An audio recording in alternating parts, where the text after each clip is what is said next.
Morning, guys. John Maxwell's The 15 Invaluable Laws of Growth, Chapter 6. The Law of Environment. Growth thrives in conducive surroundings. The first step towards success is taken when you refuse to be a captive of the environment you first find yourself in. Mark Twain.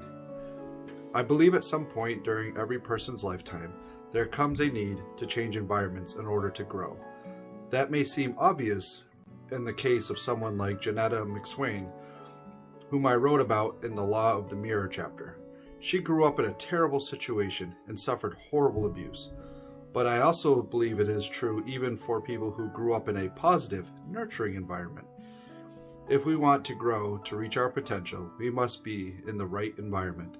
That usually requires us to make changes in our life. Time for change. I grew up in a great home environment. I had two loving parents. My father led our family proactively, helping each of us three kids find our purpose and develop our talents. My mother loved us unconditionally. And believe me, there were days when I know I was a challenge because I didn't like the rules and was always pushing the boundaries. I had lots of friends. I received a good education. I headed off to a career I loved after marrying my high school sweetheart. What could be better? But less than 10 years into my career, I realized that the environment I was in wasn't conducive to reaching my full potential.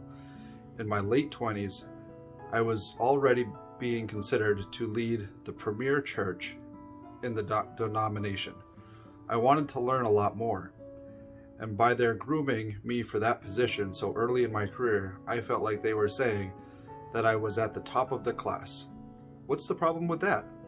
If you're always at the head of the class, then you're in the wrong class. The best place to learn is always where others are ahead of you.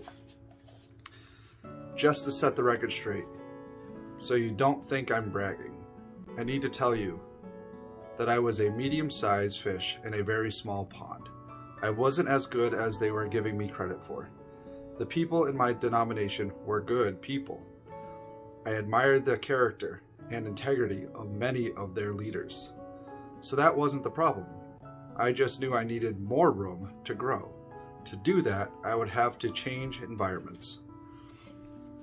I went to my father, a lifelong pastor in that organization, who had been a college president and executive in the denomination leadership, and talked with him about the issue.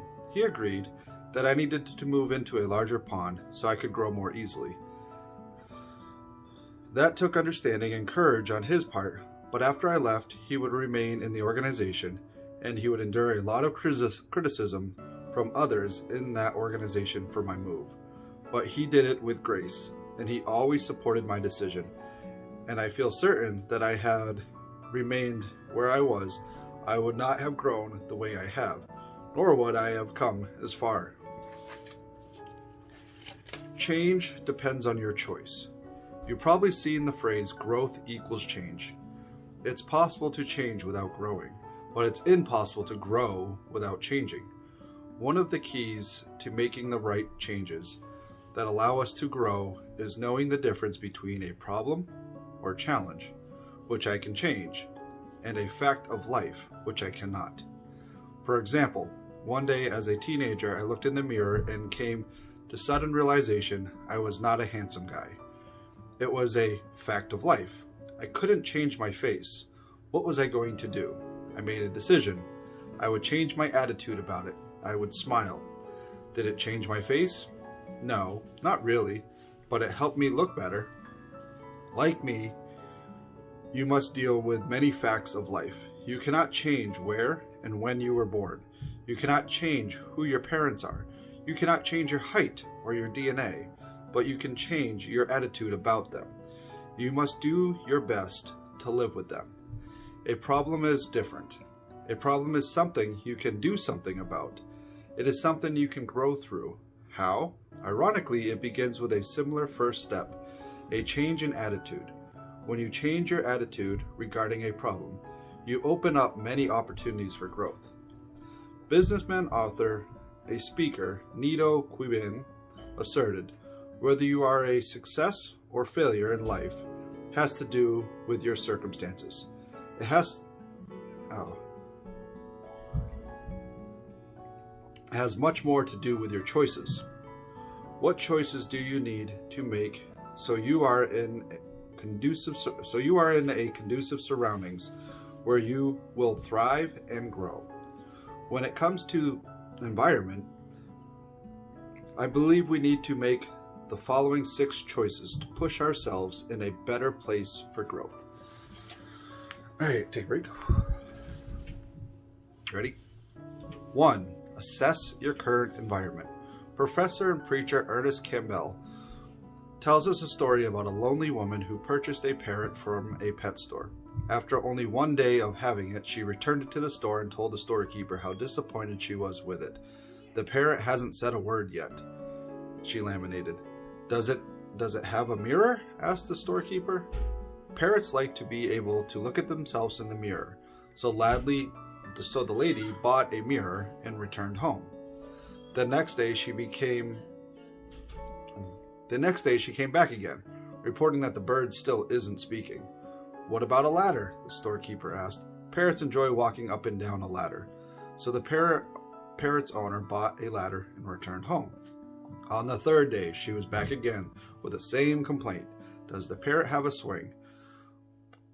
was the showkeeper's solution. "Birds enjoy relaxing on a swing."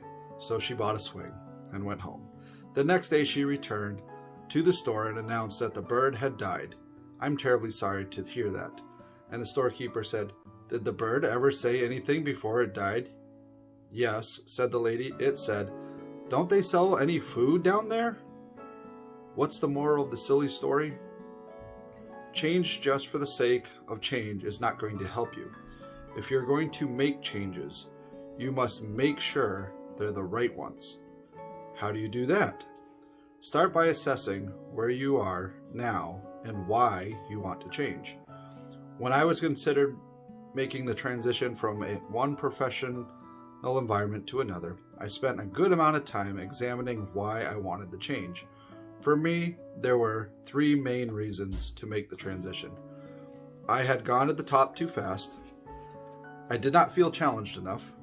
There was nowhere else I wanted to go in the organization. Those factors were enough to make me look at the uncomfortable truth of needing to make changes to where I was and what I was doing. One of the ways to judge whether you're growing and in a conducive growth environment is to discern whether if you're looking forward to what you're doing or looking back at what you've done. If the future looks dull, routine, or confining, you may need to start looking to make changes. Like me, you may be able to intuitively sense if you are not in the kind of environment that is going to promote your growth. However, if you find it difficult to make the judgment about your situation, then you can approach it from another direction. You can ask yourself questions to help you understand who and what nurtures you personally, and then figure out whether or not you're getting those things. Here's a list of questions to help you get started. Music. What songs lift me up? Thoughts. What ideas speak to me? Experience. What experience rejuvenate me? Friends. What people encourage me? Recreation. What activities revive me? Soul. What spiritual exercise strengthens me? Hope. What dreams inspire me? Home. What family members care for me? Giftedness. What blessings activate me? Memories. What recollections make me smile? Books. What have I read that changed me? You get the idea? I'm sure you'll be able to add other categories and questions to help you understand what encourages you to grow. The main idea is to know yourself and to assess whether you're getting what you need in the current environment. If you are, celebrate. If you're not, prepare yourself to make some hard choices. Number 2, change yourself and your environment. If you know that you need to make major changes to the environment, then there's something you must keep in mind. You must also determine to change yourself at the same time. Here's why. If you try to change yourself but not your environment, growth will be slow and difficult. Change your environment but not yourself, growth will be slow and less difficult. Change your environment and yourself, growth will be faster and more successful. By putting both together at the same time, you increase and accelerate your chances of success. When I first realized I needed to grow, after the encounter with Kurt Campier that I recognized in the law of intentionality, I found it difficult to actually do. Few people shared my enthusiasm for growth. I had few models. Most of the people around me in my little world were content to work hard and merely make a living. I wanted more than that. I wanted to make an impact. During the time, I remember sitting down and thinking about the environment, what the environment would look like. Over the course of many weeks, I penned what I called my growth environment.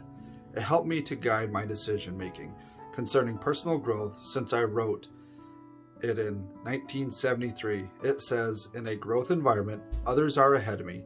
I am continually challenged. My focus is forward. The atmosphere is affirming. I am often out of my comfort zone. I wake up excited. Failure is not my enemy. Others are growing. People desire change. Growth is modeled and expected. My intuition was telling me that my environment wasn't conducive to personal growth. I went back to the list and found that most of these statements, did not apply to my current situation. So I determined to change myself and change my environment.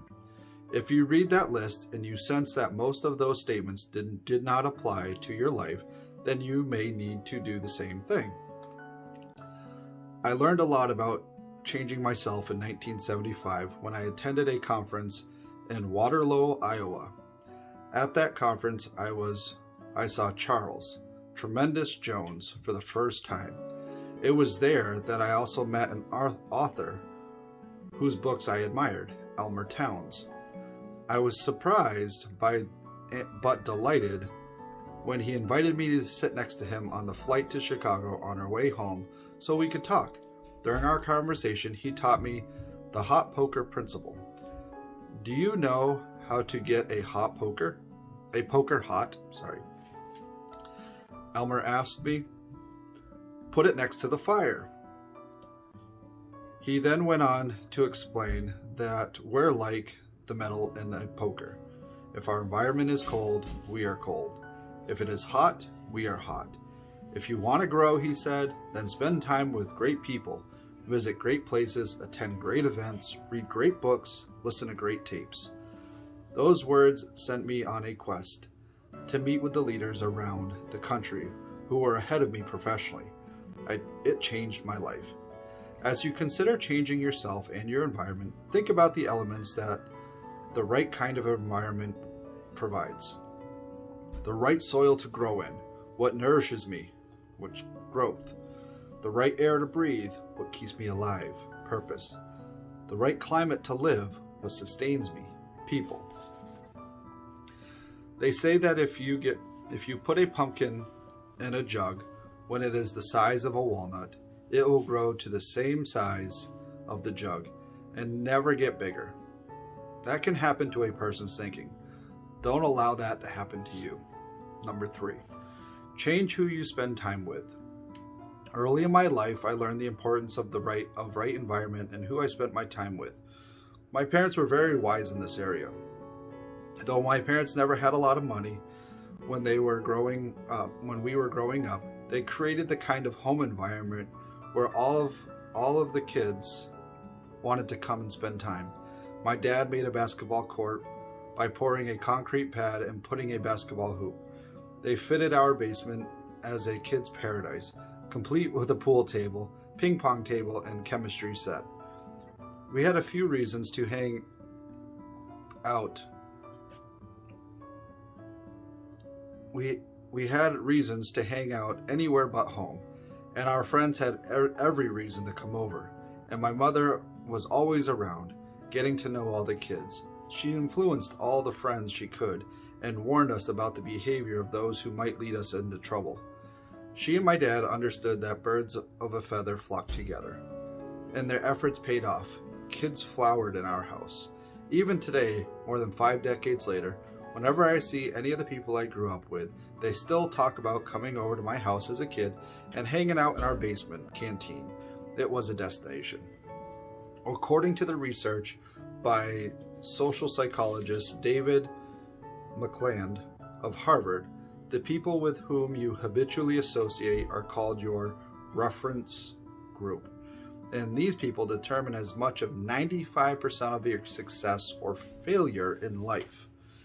Many people have given their take in this truth. King Solomon of Israel wrote, "Walk with wise, become wise, for a companion of fools suffers harm." Charles Tremendous Jones is well known for saying, "You are the same today that you're going to be in 5 years from now, except for 2 things, the people whom you associate and the books you read." And Jim Rohn asserted that we become the combined average of the 5 people we hang around with the most. Rohn would say we could tell the quality of your health, attitude, and income by looking at the people around us.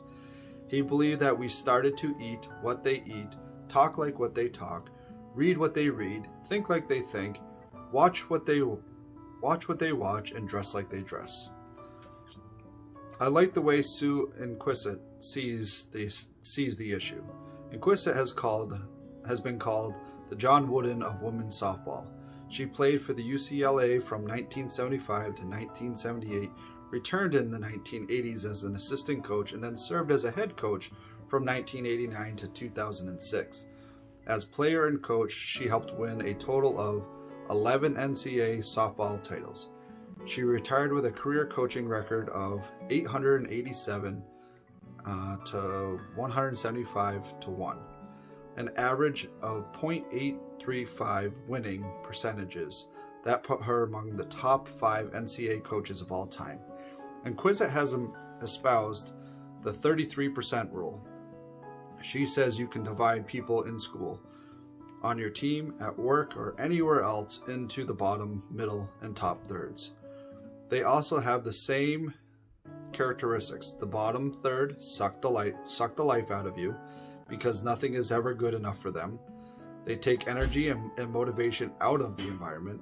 The middle third are happy, positive when things are going well, but down in times of adversity. Circumstances dictate their attitude. The top third remain a positive attitude even in tough situations. They are leaders, influencers, and game changers. Those are the kind of people we should try to be, and those are the kind of people that we should spend our time with. It is not always comfortable, but it is always profitable to associate with people larger than ourselves. As the Italian proverb says, keep company with good men, and you will increase their number. What kind of larger people should we spend our time with? People with integrity, people who are positive, people who are ahead of us professionally, people who lift us up instead of knocking us down, people who take the high road, never the low, and all of the above. People who are growing.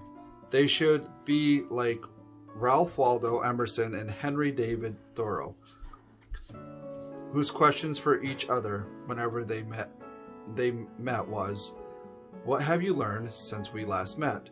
I highly recommend that you also find an accountability partner to take the growth journey with you. The person will help you to stick with your right decision and help you avoid making wrong ones. A good accountability partner should love you unconditionally, desire your success, be mature, ask you agreed upon questions, help you when you need help. You cannot take the growth journey alone, not if you want to reach your potential. The most significant factor in any person's environment is the people. If you change nothing else in your life for the better than that, you'll have increased your chances of success tenfold. You think long and hard about who you spend the most time with, for wherever they are headed, so are you. Number 4, Challenge yourself in your new environment. I once heard a story about a Japanese artist who painted a picture on a large canvas. Down in one corner was a tree, and on the limbs of that tree were some birds. The rest of the canvas was bare. When he was asked if he was going to paint something more to fill the rest of the canvas, he said, "Oh no, I have to leave room for the birds to fly." One of the most positive things about being in a growth environment is that it gives you room to fly. But you must be intentional about finding and creating those growth opportunities. You must develop habit and discipline of challenging yourself. One of the first ways that I challenged myself was by making my goals public. Few things push a person like a deadline and an audience. That didn't mean that I always reached my goals, but I found that if I told others what I intended to do, I worked harder. And I worked in such a way that I would be ashamed of my efforts even if everyone wasn't. I wouldn't be ashamed of my efforts even if everyone was watching them. Another way I've challenged myself, both when I started and still today, is to look at one major growth opportunity every week. Follow through on it. Learn from it. Whether it's a meeting with friends, a learning lunch with a mentor, a conference I'm attending, or speaking event where I might get time with high-profile leaders, I always prepare the same way, by asking 5 questions before the learning time I ask. What are their strengths? This is where I learn the most. What are they learning now? This is how I can catch their passion. What do I need right now? This helps me to apply what I've learned in my situation. Who have they met? What have they read? And what have they done that helped them? This helps me to find additional growth opportunities. What haven't I asked that I should have? That enables them to point out changes I need to make from their perspective. A better growth environment won't help you much if you don't do everything in your power to make the most of it. It's like entrepreneur being given money for opportunities and never using it. You must seize the growth opportunities you have and make the most of them by challenging yourself. Number 5. Focus on the moment. The changes we want to make in our lives come only in the present. What we do now controls who we become and where we are in the future. We live and work in the present. As Harvey Firestone Jr. said, today is when everything that's going to happen from now on begins. If you need to make changes in yourself and your environment, don't worry about your past. I read that former movie stars and diplomat Shirley Temple Black learned about the power of living in the moment from her mother-in-law. Evidently, when her husband Charles was a boy, he asked his mother, "What was the happiest moment of your life?" "The moment right now," she responded. "But what about all the other happy moments in your life? What about when you were married?" he asked. She laughed and said, "My happiest moment then was then. My happiest moment now is now." You can only really live in the moment you're in. So to me, that's always the happiest moment. Mother Teresa observed, "Yesterday is gone, tomorrow has not yet come. We have only today. Let us begin." If you need to make changes in your environment and yourself, don't dwell on your past. You can't change it. Don't worry about your future. You can't control it. Focus on the current moment and what you can do now. Number 6, move forward despite criticism. In his classic, The Science of Getting Rich, author Wallace D. Wattles writes, "Do not wait for a change of environment before you act. Cause a change of environment through action. You can act upon your present environment so as to cause yourself to be transferred to a better environment." Growth always comes from taking actions, and taking actions almost always brings criticism. Move forward anyways. To reach your potential, you must do not only wait, you must do not only what others believe you cannot do, but what even you believe you cannot do. Most people underestimate themselves. They shoot for what they know they can reach. Instead, they should reach for what's beyond their grasps. If you don't try to create the future you want, you must endure the future you get. As you take action to change yourself and your environment, you will almost certainly be criticized for it. Poet Ralph Waldo Emerson observed, "Whatever course you decide upon, there is always someone to tell you that you are wrong. There are always difficulties arising which tempt you to believe that your critics are right. To map out a plan of action and follow it to the end requires some of the same courage which a soldier needs. Peace has its victories, but it takes brave men to win them." When I was sensing that I needed to change environments in my career, the organization offered me to the best position they had. It was a very generous thing to do, but I knew with great certainty that I had to make a transition and go in a different direction, so I declined their offer. Unfortunately, they felt rejected, and they criticized my decision. That's okay. As Speaker Les Brown says, someone's opinion of you does not have to become your reality. Their words hurt, but they didn't make me question my decision. Albert F. Geoffrey asserts, "When you take charge of your life, there is no longer need to ask permission of others, people, or society at large. When you ask permission, you give someone veto power over your life. Before making a major change, seek wise counsel if you can, but make your own decisions. You are ultimately accountable for your choices you make in your life."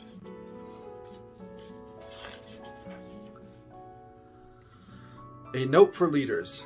As I grew up in my career and began leading larger organizations, my growth challenge began to change. The need for me to grow was always there. The need to find people who teach me never changed. However, as a leader of an organization, I came to recognize that it was my responsibility to create a positive growth environment for others. I did that by using the same list I created for myself in 1973 and apply it to help others. I strove to create a place where others are ahead of them. They are continually challenged. Their focus is forward. The atmosphere is affirming. They are often out of their comfort zone. They wake up excited. Failure is not their enemy. Others are growing. People desire change. Growth is modeled and expected. As a leader, it was my responsibility to take the initiative and create such an environment. It was hard work, but the effort was always worth it. Many people blossomed, grew, and became leaders as a result. When leaders match people to roles in their organization, it is not enough for them to weigh what people have done in the past. They must also consider what people could do if the environment allowed them to flourish. Likewise, it's a good idea to help people understand what will be missing for them when they leave the growth environment. I always try to do that during exit interviews with people as they moved on from any of my organizations. I'd tell them, you are leaving an environment where growth is a priority and people are encouraged and expected to develop. If you don't go to a similar environment, you can't expect to get the same results. And if you'll have work extra hard to keep growing. Some understood it and met the challenges ahead of them. Others saw only what they hoped would be greener pastures and didn't understand the importance of a good environment until they hit the walls they never experienced before. Never forget the law of environment. Growth thrives in conducive surroundings. If you are in positive growth environment, be grateful. Thank the people who have helped create it. Reward them by striving to reach your potential. If you're not, Do what you must to change your environment and yourself. And if you are a leader, do everything in your power to grow yourself and create the environment in which others can grow. It will be the best investment you ever made as a leader. All right, guys. Hopefully you hung in there with me. But that was, like I said, chapter 6, The Law of the Environment.